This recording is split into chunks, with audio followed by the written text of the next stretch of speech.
nos clients. D'abord, ils sont tous d'accord que nous boycottons parce qu'ils sont conscients que nous avons mis tout notre être, nous l'avons dévoué toute notre intelligentsia, notre consécration, et ne peuvent rien dire que merci, alors que les fonds ont été débloqués par l'Union européenne, par les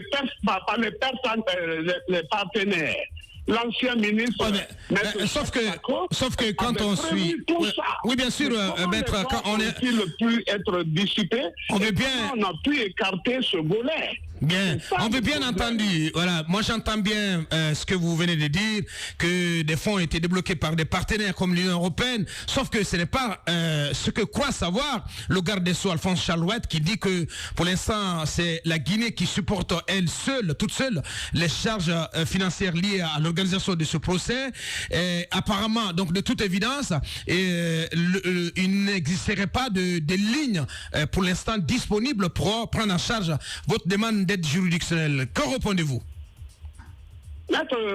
Charles Ouret ne peut pas être lui-même et son contraire.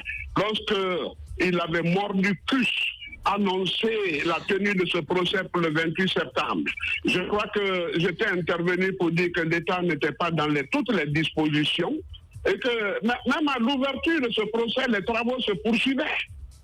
Et qui viennent nous dire que ces dispositions n'ont pas été prises, d'abord, c'est ignorer l'avocat, c'est ignorer le droit de la défense. Regardez que si le ministère public aujourd'hui est dans des fauteuils moelleux, nous, c'est pas la même chose. Nous sommes... D'abord, regardez bien. Nous sommes tous des partenaires du temple. Nous sommes partis au procès en même temps que le ministère public. Bien. Et que c'est par suite d'une erreur de menuiserie ou de maçonnerie que le ministère public se hisse au même rang que les juges semblent être des leurs. C'est ça le problème. Donc, M. Chalouette entretient la discrimination, il entretient la marginalisation, la pression, c'est-à-dire qu'il nous oppresse et nous empêche de travailler. Or, ces gens risquent de mourir en prison si les faits pour lesquels ils sont reprochés venaient à leur coller la peau à cause du fait qu'ils n'ont pas sérieusement pu préparer leur dossier matériellement. C'est très sérieux. Si l'Union européenne, les partenaires étrangers refusent de mettre la main, si nous devons le croire naïvement, si dans ma naïveté on devait le croire, c'est dû à l'inconduite de l'État. C'est dû au non-respect des engagements de l'État. C'est dû à la dilapidation peut-être des fonds parce que le retour, les justificatifs ne leur ont pas été apportés. C'est ça le problème. Bien. Le problème est là.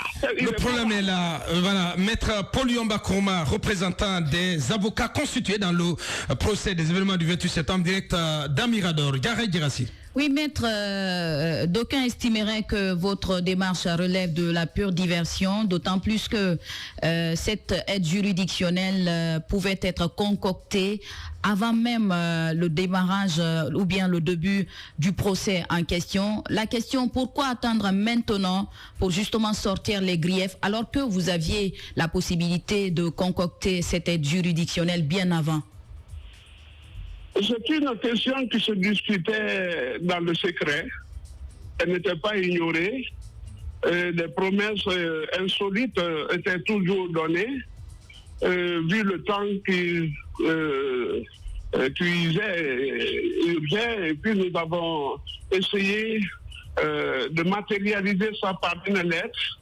Et la lettre adressée a eu un retour verbal vraiment satisfaisant.